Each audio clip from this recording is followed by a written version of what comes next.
Okay mga kababayan, Chris Ulo po at welcome back po ulit dito sa ating YouTube channel.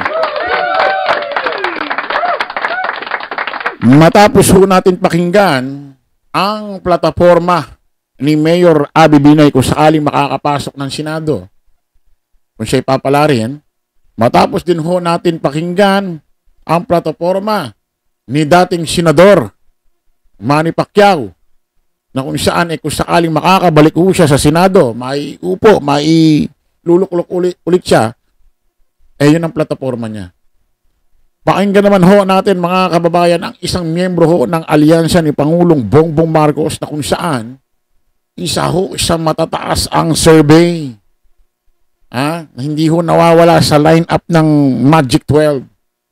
Kasi 12 ho ang iuupo Ngayon parating na eleksyon ngayong Mayo 12.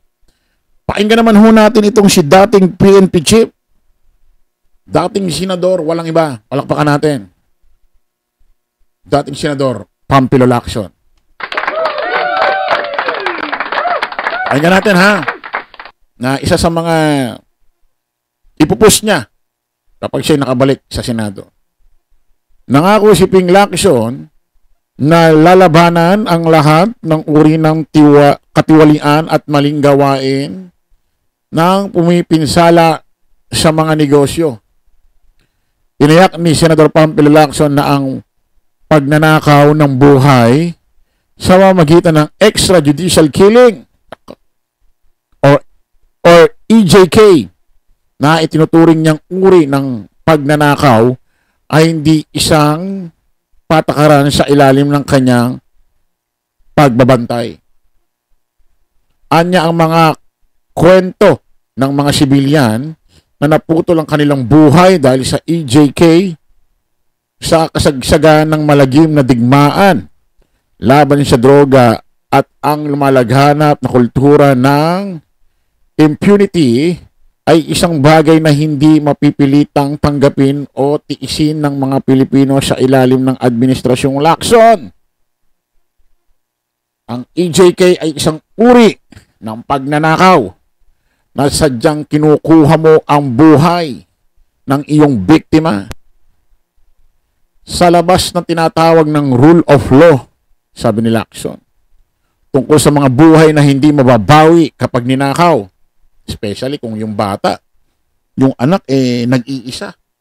Yun lang yung tinatawag na breadwinner. Yun lang ang pwedeng mag-angat sa kanilang kahirapan doon sa kanilang pamilya. Namatay pa. Naging biktima nitong war on drugs ni Digong. Itong extrajudicial killing ni Digong. So, wala na. Diba? Ipinaliwanag niya ang mga gawaing pagnanakaw ay hindi lamang limitado sa layunin ng pagkuha ng mga material na ari-arian o ari-arian ng walang pahintulot ng mga nararapat na may-ari, kundi pati na rin ang buhay at pagkakataon para magandang kinabukasan, lalo na para sa mga minor de edad na naging biktima ng EJK at iba pang krimen, kabilang ang katiwalian. Putik, yari kayo ngayong bato, Digong. Layo ni Senador Boto kay Lacson.